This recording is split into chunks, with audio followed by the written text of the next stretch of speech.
Hello everybody, how you all doing? Hope you're okay. So firstly, I think we need to check in about the hair. It's gone. I went to the hairdressers and just had a moment of just take it off. Just do it. Cut it. So 15 inches later, she's gone.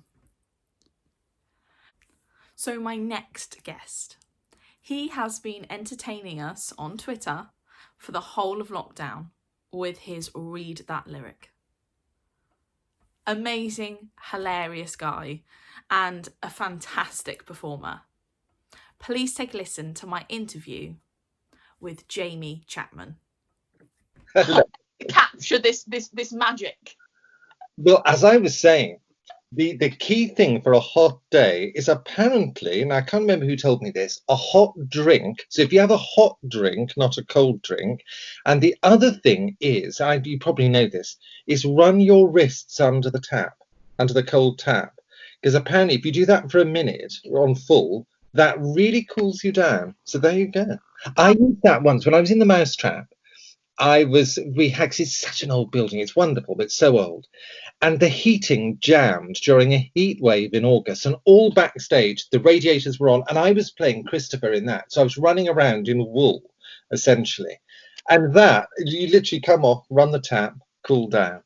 There you go. Incredible. I am going to take that advice because I'm terrible. Even in like UK heat, I mean, we don't get heat, do we? But I can't cope. You know, I want to go to all these lovely places, and my family keeps saying to me, yeah, but Jen, it's hot, love. It's hot.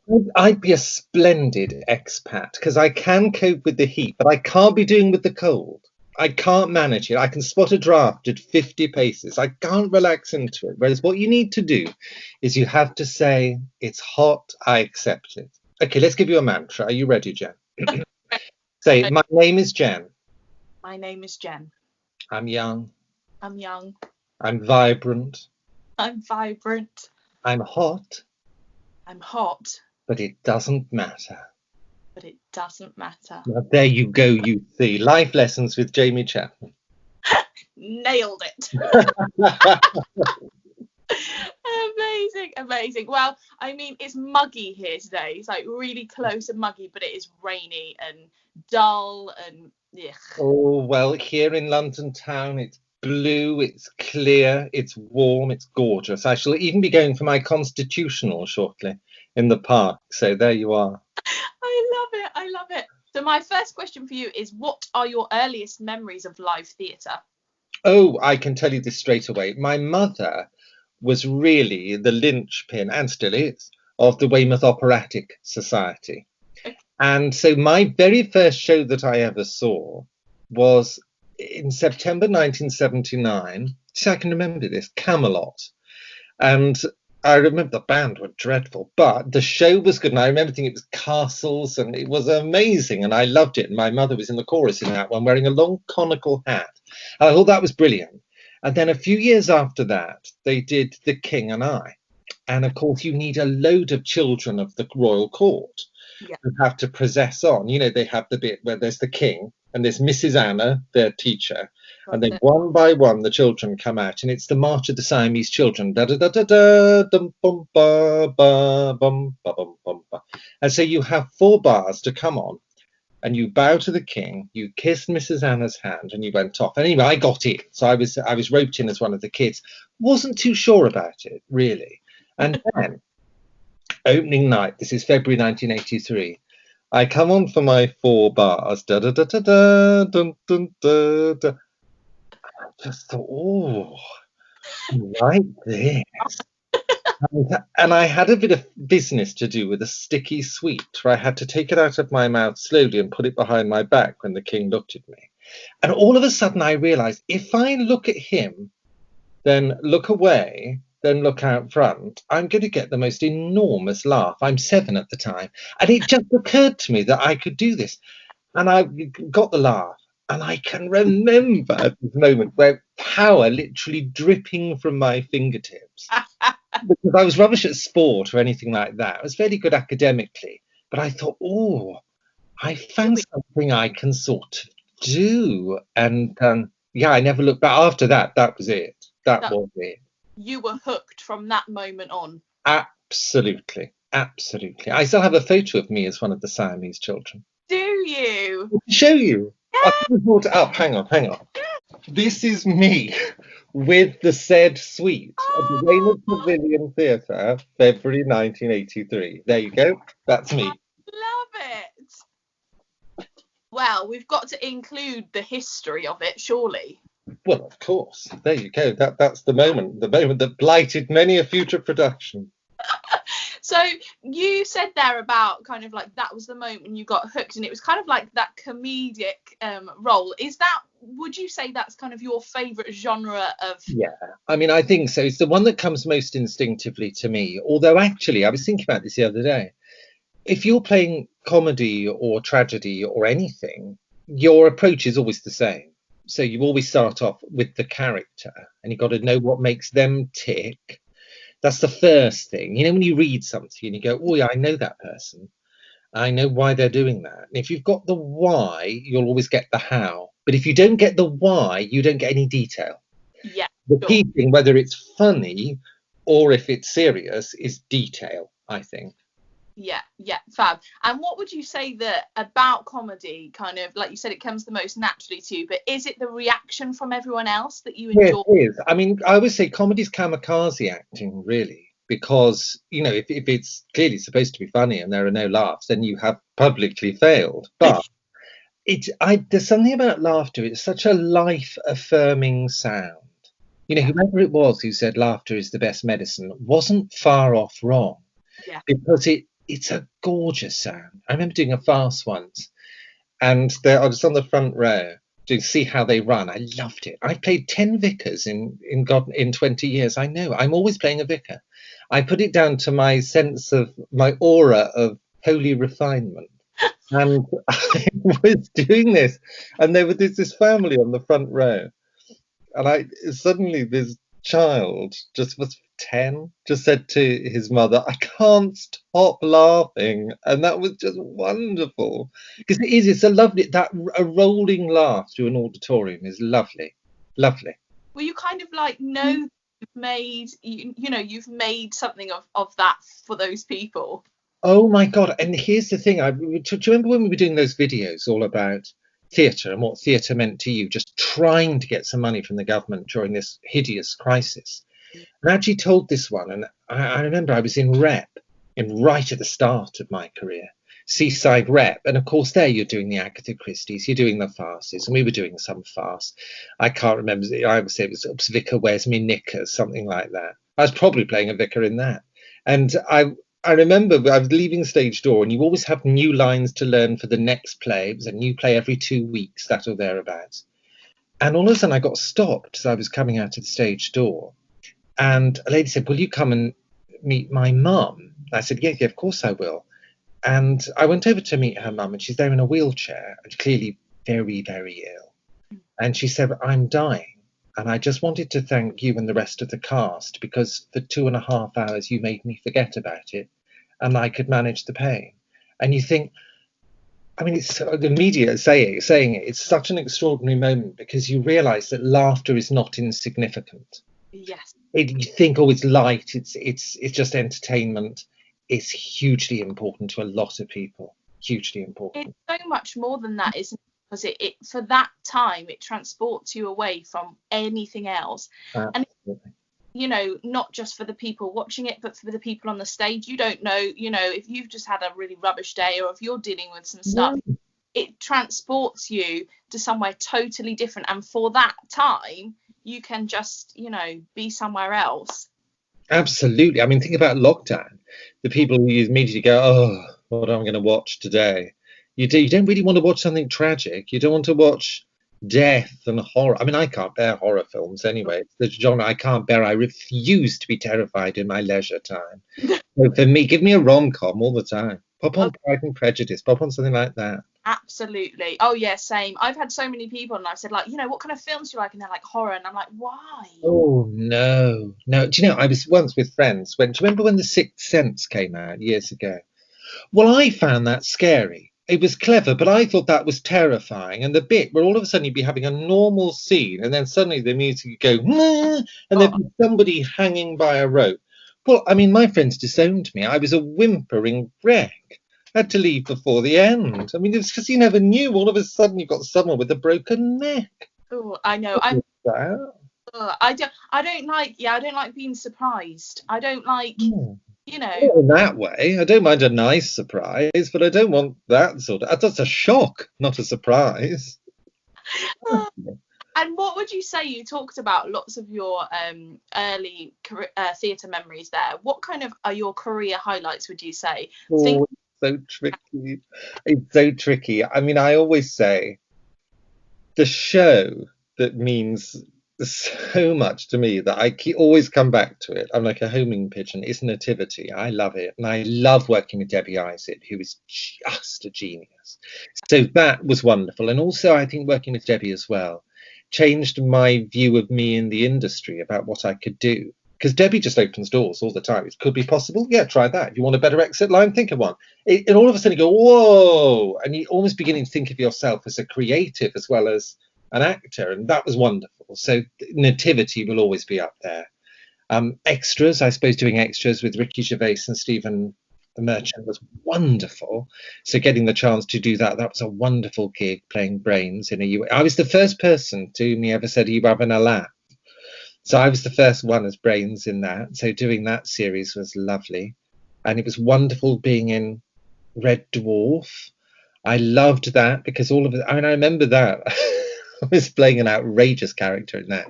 But what was extraordinary was sitting down for my first day of filming. I'd already met everyone in rehearsal. And you go, oh my God, I'm sat at a table with these iconic characters I used to watch at university. There's him and there's Cat and there's, oh my God, they've gone. And I'm sat there in this scene with them. So it's just a moment where you think, pinch yourself. And I suppose MouseTrap was fun too. It's a bit of theatre history. Oh, all of it. I always say I like best the thing I'm doing at the moment. But those are some of the highlights, I suppose. Amazing. That's a huge catalogue of things. Would you ever go into a different job title role, so an MD or a director or a stage manager? Is there anything else within the creative arts that you think, oh, I'd quite like to have a bit of a go at that? Do you know, if I did, it would be writing. Okay. Increasingly, that is also in, but I don't think I could ever give up performing. It's a bit like a drug. There'll always be a part of me that's age 7 in The King and I. They had to vamp to get me off. They had to add in extra bars. Francis Davis, who's the professional director, said you'll have to, whatever he's doing there, just give him a chance to do it and then go. So I mean, there's still a lot of that in me. Naughtily. They could never quite knock it out of me. But yeah, I think it would be writing if I were to do something else, I think. And what kind of stuff would you write? I think you have to write what you know and what comes naturally. Whenever I try and write anything, and I have had a little try, I always intend to sit down and write something profound. And what always comes out is definitely comedy. Because that's the thing I barely have to think about when I'm writing. Yeah. So isn't it funny? I think you always need to write about something you know. Definitely. So I think that's important. Write what you know. But yeah, I think it would be. It would be. I'm the same. I run a children's theatre company and I write the shows that they perform. And every year when it's time to sit down and I think, oh, I've got loads of really good ideas and it's going to be different. This year's going to be really different. And you know what? You put your pen to the paper and it just automatically becomes about this children's group or that school or this, because that is what you know. And that is what comes naturally to you. So yeah, sometimes don't fight it. But do you think as well, you'll be in life sometimes and you'll think, oh, I've got to use that, or you'll have met someone and so therefore you think that person at one point should be a character, that or this element of them should be it. There was a person in my mum's theatre group, I can't give names, but who always used to do this thing, and one day I will play a character who does this or write one, who had this habit of no matter what you were doing, you could have come in feeling great. She would come up to you and she'd go, "You okay? You sure?" And then no matter what you said, well, yeah, I'm fine, I'm just studying for my GCSE. She'd go, oh no, oh come on, oh no, how's it going? You think I felt fine till I was talking to you. So I do want to, one day I will definitely do something like that, because that character who catastrophizes everything the moment they see you. Everything. Are you okay? Oh, I love it. I love it. Oh, that's fantastic.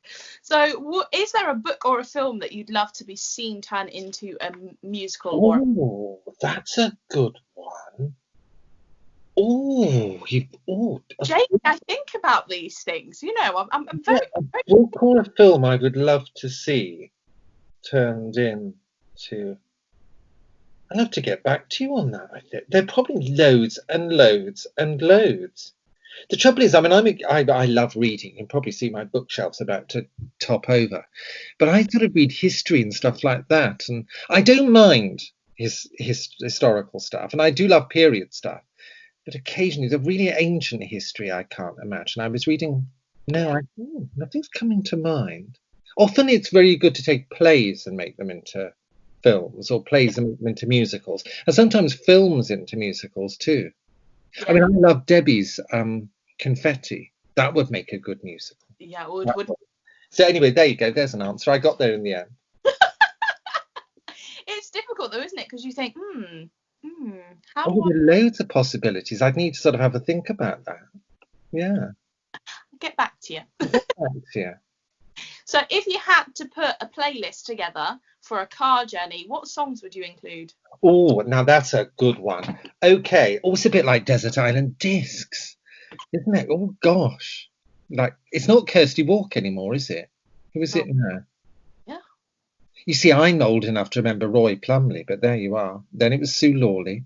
Now, what would I have? Okay, here we go. Right, I'll tell you what I am having. How many songs can I have? Well, I mean, I don't know. Okay, I'll just list a few and then you can tell me when to stop. So, I would like March of the Siamese Children. I'll have that. I'll have... What else would I like? Oh, there's a lovely one that always reminds me of my nan. So I would like Darling Je vous aime beaucoup, sung by Nat King Cole. So she always used to do this whenever she'd tuck you up in bed. She'd sing Darling Je vous aime beaucoup. So I'd like that. I'll have that. And I'll have, what else will I have? Oh, I tell you the one I love is, I'm going to forget that. Right, I'll do the beginning bit and you tell, it's like Name That Tune. I've got it. The Jackson 5 one. Go, dum dum dum dum dum dum. I Want You Back. That's it. So I'll have that one because I remember dancing to that in Edinburgh once as a student, and it was just a lovely moment with nice people.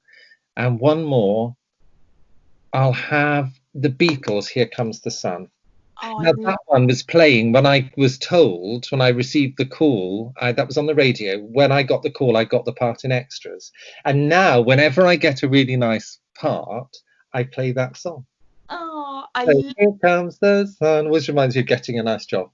Oh, that's a really good playlist. Yeah, I could go on. The list is endless. I love it. And have you had a favourite performance venue? So somewhere you've loved and maybe that's like stuck in your mind. It's really tricky, this, because there are loads of them. But there was one that I adored playing up at the Stephen Joseph Theatre in Scarborough, which is in the Round. And I'd not done in the Round. I mean, I'd done a bit at drama school, and I was a bit frightened about this, thinking, "Whoa, wouldn't that feel odd having people all around you?" Well, I loved it. It was, once you then go, okay, there's nowhere to hide in the Round because there's people all around you. Yeah. And then I thought, oh, I like it. It's like you're this storyteller. I did Neville's Island there, and I did a Christmas show too, Hansel and Gretel. I loved it. So that's a very, very special place to me. I adored it. I really did like it. Also, Birmingham Ret's lovely too. Oh, okay. Yeah, I have very happy memories of opening Nativity there. That's gorgeous. And the St Martin's is a beautiful London playhouse. But yeah, that would be. I think it's because with the Stephen Joseph, this thing, I thought, well, you'll never like that. And I thought, I love this. And in fact, I found that always. So my career, when I thought, oh, you'll find that very hard. You won't like that. When I've then done it, I've liked it. Yeah. it's always the unexpected things, isn't it? I think I tend to do this to myself all the time. I tend to go, oh, that's going to be a slog. Oh, that's going to be, just because I know that if I say that, I'll just love it even more. Yeah, I think the thing is you put yourself in a box and say, well, this is what I do. And therefore doing that would be very difficult. And then you do it and you go, I really like that. I was good at that. Right. I should do that more. So And what would you say if you were going out for dinner with friends would be your go-to 3-course meal? Oh, okay, right. I'm a retro boy, so I'm going to tell you exactly what it would be. It would be this. I will start with my prawn cocktail. Very nice too. Did you know I was going to say this? This is so 70s. I'll have my prawn cocktail. Then I'm having steak and chips. However, I must have the steak slow cooked in the oven. Okay. This was how it was always done at home in foil, but slow cooked, so it was well done but extremely tender. Yeah, I can't be with it red. No, I'm not having any. And also, and if you have a flash fry steak thing, it's like leather. It's ghastly. But if you have steak, this is something. Another life lesson with Jamie Chapman. If you do steak with it wrapped in foil, slow in the oven, then that's delicious because it's tender, well done, no blood. I don't want. I'm such a hypocrite when it comes to meat because I don't want anything that reminds me it's an animal. Yeah. So I don't want. I want bones. I certainly don't want blood. Well, no, because I can't be doing with that. Oh, not a cannibal. So I want it to be very tasty and nice and a pleasant sauce and nothing that tells me it was once eating grass in a field. That's what I don't want. So that would be that one. So I'd have steak and chips.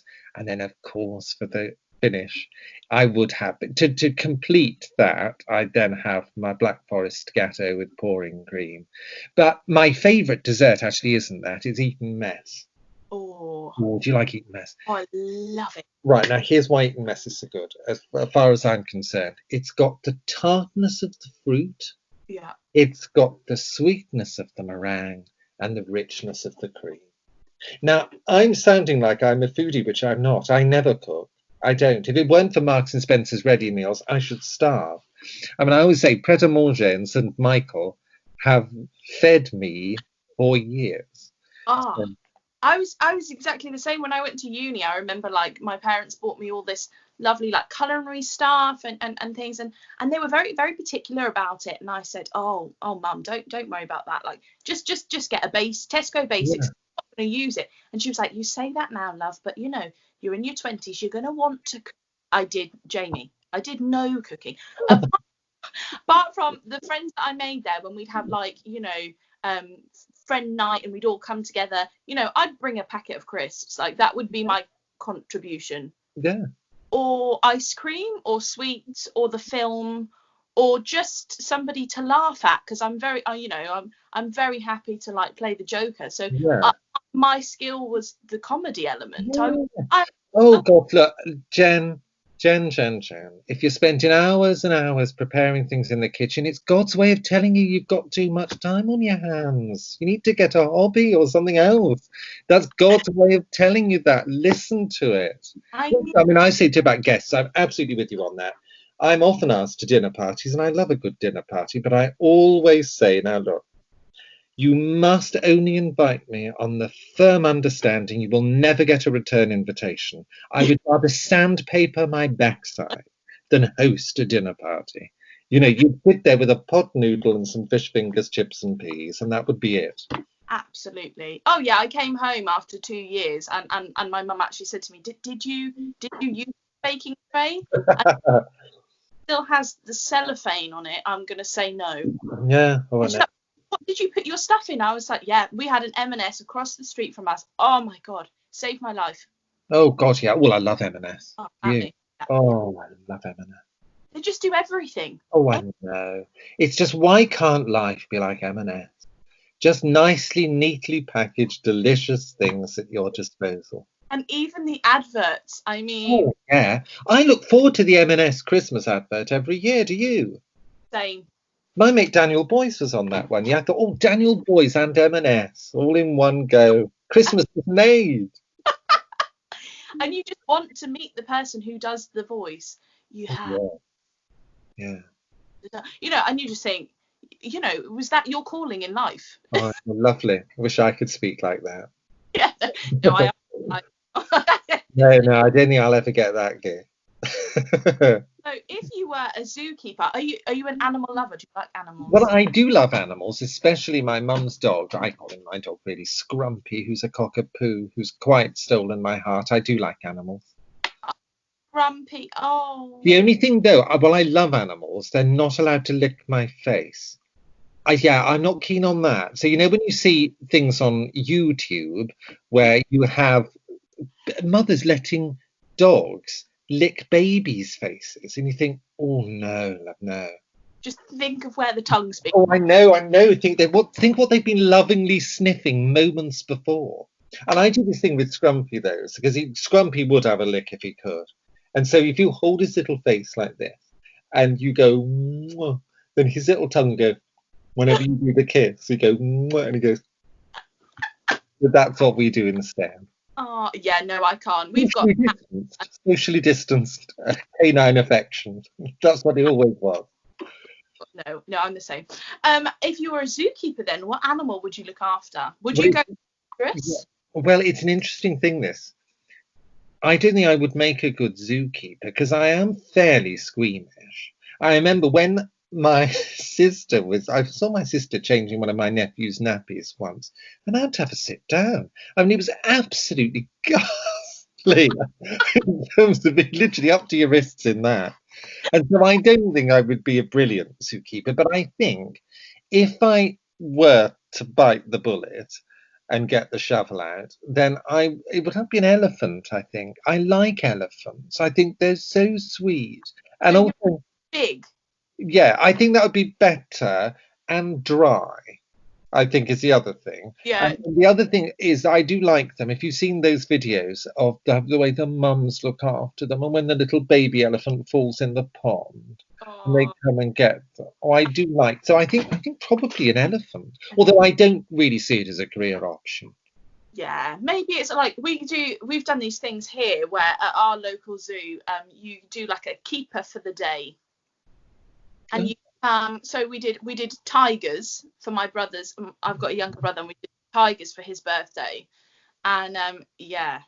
Oh yeah, I wouldn't. I don't want anything that could kill me. Well, the lady we went in, and I was very excited. I'm not a thrill seeker. That's not kind of. Oh, no, me neither. No, but I was very excited about this, and we went in, and the woman was like, you get this meat on the stick, and it jumps up, and I mean, Jamie, this thing is huge, okay. Yeah.